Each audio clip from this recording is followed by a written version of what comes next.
Circus. आज की कहानी अमेरिका के सर्कस नाम के होटल की सच्ची घटनाओं पर आधारित है। डैनियल को उसके पापा अपने साथ लास वेगास के फेमस सर्कस में लाए थे। ये दुनिया का इकलौता परमानेंट सर्कस माना जाता है, जो साथ ही में एक होटल भी है।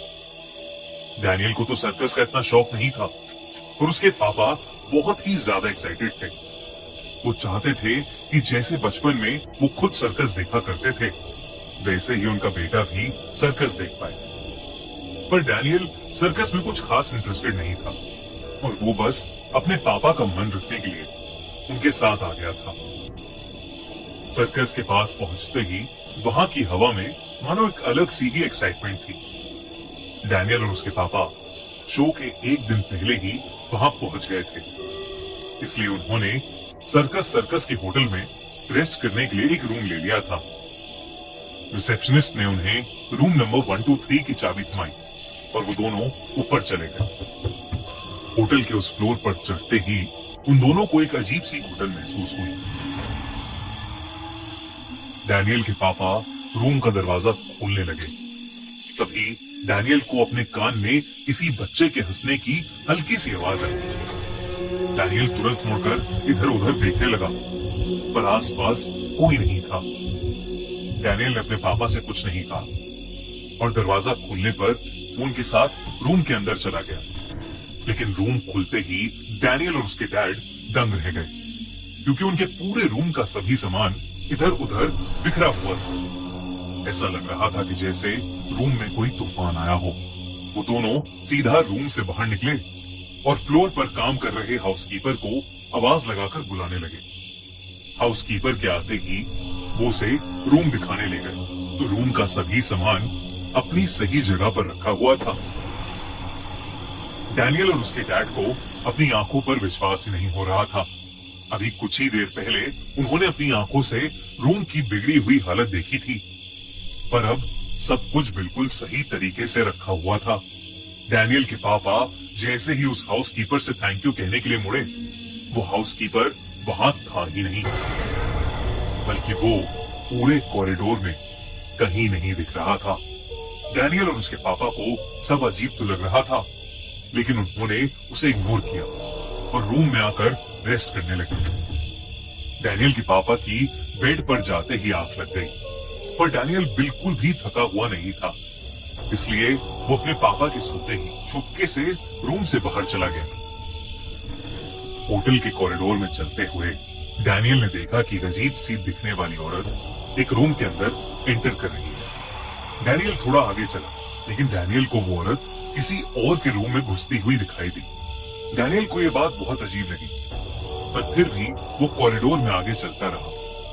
लेकिन जब उसे वो औरत तीसरी बार किसी और रूम में जाती दिखी, तो वो अचानक घबरा उठा।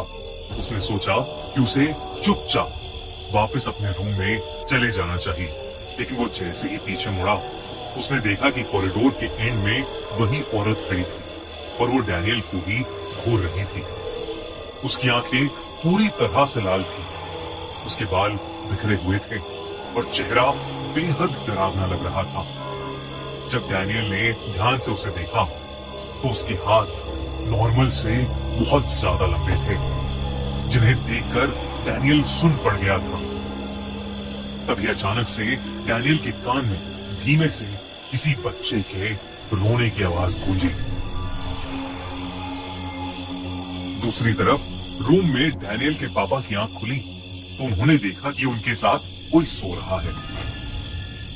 उन्हें लगा कि डैनियल भी थक कर उनके साथ ही सो गया होगा, लेकिन जैसे ही वो डिनर के लिए डैनियल को उठाने आगे बढ़े, उन्होंने जो देखा उससे उनका दिल ही दहल गया। डैनियल के पापा ने उसके ऊपर से चादर उठाई, तो उस चादर के नीचे डैनियल नहीं, बल्कि एक बच्चे की लाश पड़ी थी। उस बच्चे की पूरी बॉडी नीली पड़ी हुई थी और ऐसा लग रहा था कि जैसे उसकी नसें बाहर आ रही थी। उस बच्चे के सर पर गोली का निशान भी था। डैनियल के पापा उस बच्चे की बॉडी को देखते ही चीख पड़े कि तभी उस बच्चे की लाश की आंखें खुल गईं। वो देखकर डैनियल के पापा उस रूम से बाहर भागे और डैनियल को ढूंढने की कोशिश करने लगे। वो जोर जोर से डैनियल को आवाज लगाकर पुकारने लगे, पर डैनियल का कोई अता पता ही नहीं था। तभी उस होटल के कॉरिडोर में डैनियल के पापा को वही लंबी हाथ वाली औरत दिखी जो पहले डैनियल को दिखी थी। वो डैनियल के पापा को बहुत ही गुस्से भरी आंखों से देख रही थी। डैनियल के पापा तो उस औरत को देखकर ही कांप उठे थे। अचानक ही उस औरत के हाथ लंबे हो गए और उसने डैनियल के पापा की गर्दन पकड़ ली और उन्हें हवा में उठा लिया। उस औरत ने डैनियल के पापा पर चीखते हुए पूछा, मेरे बच्चे को क्यों मारा? डैनियल के पापा उसे देखते देखते बेहोश हो गए। जब उनकी आंख खुली तो वो अपने ही रूम में थे और उठते ही उन्होंने देखा कि जमीन पर डैनियल लेटा हुआ था। डैनियल के पापा तेजी से उसके पास गए तो उन्होंने देखा कि डैनियल सांसें नहीं ले रहा है। डैनियल के पापा को कुछ भी समझ नहीं आ रहा था कि तभी उनकी नजर सामने की तरफ पड़ी। वहां वही औरत उस बच्चे के साथ खड़ी थी जिसकी लाश डैनियल के पापा ने अपने बिस्तर में देखी थी। अगली सुबह हाउसकीपर के बार बार नॉक करने पर भी किसी ने जब दरवाजा नहीं खोला तो होटल के स्टाफ ने उस रूम का दरवाजा तोड़ दिया और रूम के अंदर से डैनियल और उसके पापा को बेहोशी की हालत में पाया गया। उन्हें फौरन हॉस्पिटल एडमिट किया गया जहां वो दोनों होश में आए और उन्होंने अपने साथ हुआ पूरा किस्सा सबको बताया।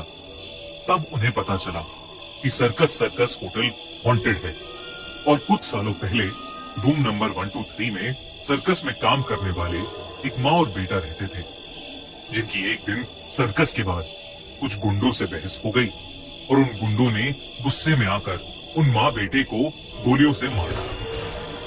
वो औरत उस दिन अपना सर्कस का लंबे हाथों वाला कॉस्ट्यूम भी नहीं उतार पाई थी और तब से वो वैसे ही उस होटल में भटकती है और सर्कस होटल को हॉन्टेड माना जाता है।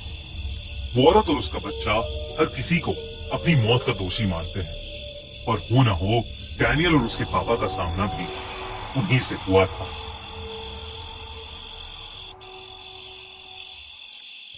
हमारी अगले हफ्ते की कहानी दिलखुश बेकरी स्पॉटिफाई पर ऑलरेडी लाइव है, तो डिस्क्रिप्शन में दी गई लिंक पर क्लिक करिए और जल्दी से उसे सुनिए।